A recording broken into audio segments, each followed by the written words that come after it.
hardly while ye were made a gazing stock. They were making a public spectacle out of the Christian. They wasn't just persecuting them behind closed doors. What they were doing to God's people, they were doing right out here in the open, where everybody could see what they were going through. He says, and partly while ye became companions of them that were so used, there were those who were already Christians, who were instrumental in converting them to become Christians. And they became companions. They became fellow sufferers of them for the faith. Verse 34, even the Hebrew writer shows us that they had compassion on him while he was in prison. And they joyfully took the spoiling of their goods. They were administering to him and to his needs. And as those haters of the cross would see them administering unto him, they would take what they had so they couldn't help him in his time of distress. He said, but they joyfully took it. They didn't walk around crying and looking like they had lost everything in the world. They counted that as a loss because they knew that their joy was in heaven. Something better, he says, and an enduring substance. They understood that what man can take from me, God has something laid up for me in heaven that man can never take away. Amen. He says, in light of that, cast not away therefore your confidence. Don't you stop trusting in God because you're having a hard time.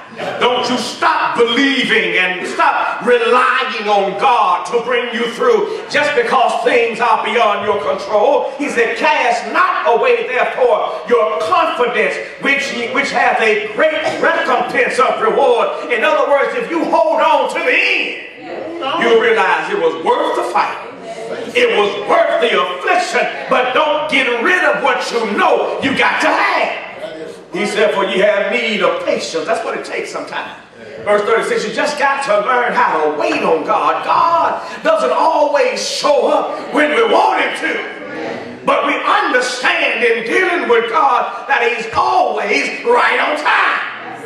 So to hold on, he says you have need of patience, that after ye have done the will of God, just do what you know you ought to do, and you're going to receive the promise.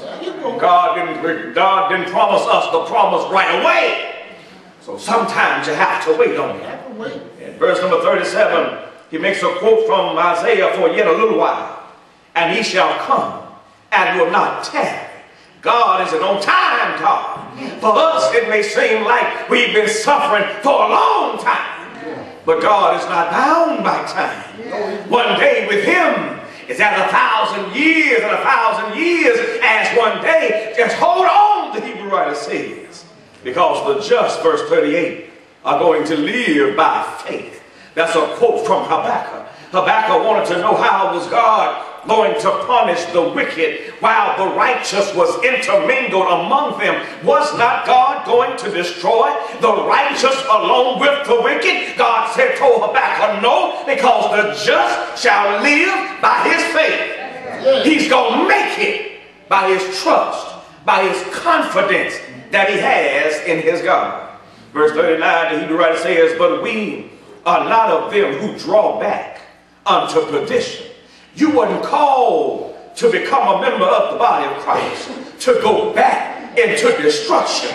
He didn't call you out of safety to send you back into the fire.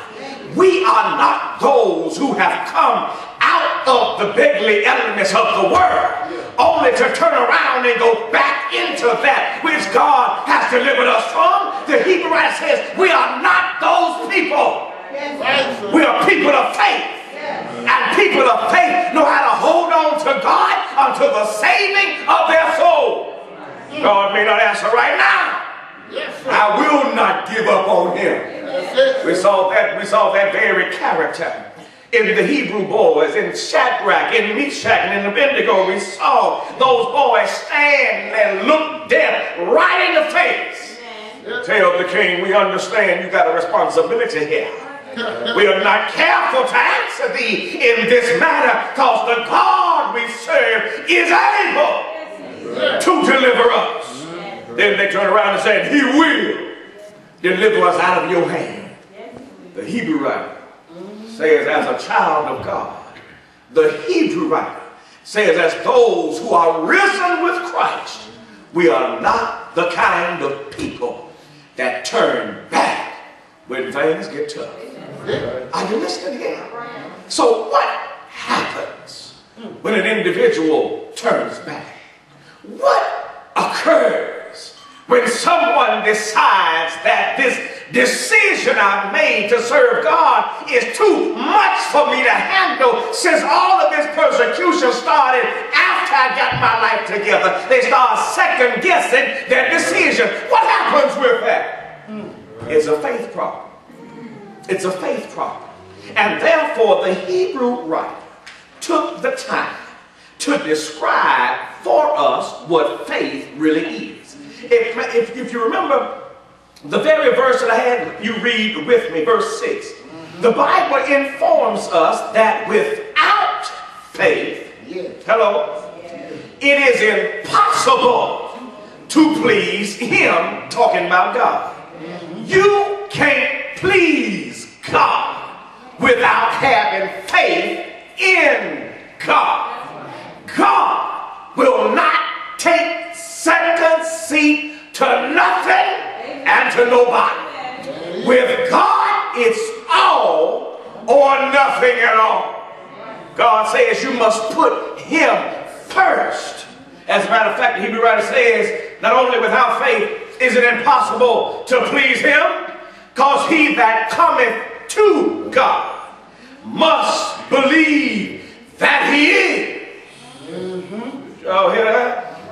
If you don't come to him, you've got to believe that he is. Who is God? He's everything I'll ever need and more. He's everything to me. He's my salvation. He's my sustainer.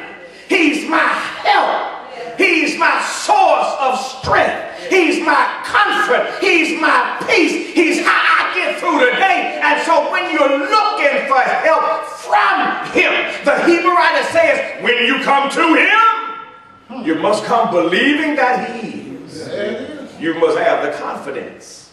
You must have the ability to trust God without doubting. Believe that he is, and that he is a rewarder of not those who haphazardly seek him, not those who use him as a 911 emergency call, but he is a rewarder of them that diligently seek him. How many of us honestly, diligently seek the Lord? Is your idea of spending time with the Lord because you're looking for him to help you get over some hurdle in your life? Is your idea of spending time with the Lord and trying to get to know him is because something has happened beyond your control and it's something that's too big for you? And so then you decide, well, let me call you after I've done all else I can do. Let me finally call on him. Is that your idea of spending time with God? Is that how you get to know God and let God know how appreciative you are to him for what he's done for you? The Bible gives us a good example of what it means to really spend time with the Lord when it paints the picture of the blessed man in Psalms 1. The Bible informs us that his delight, verse 2, is in the law of the Lord. And it's in God's law that he meditates, that he sits down and gives diligent and consistent study to, not just on Wednesday and Sunday, but he does this day and night. If you want the Lord to bless your life, let him talk to you every day. Let him talk to you every night. Pick up, make time. Talking about you so busy. Make time. Because one thing you ain't too busy for, you ain't too busy for trouble. to find you. Try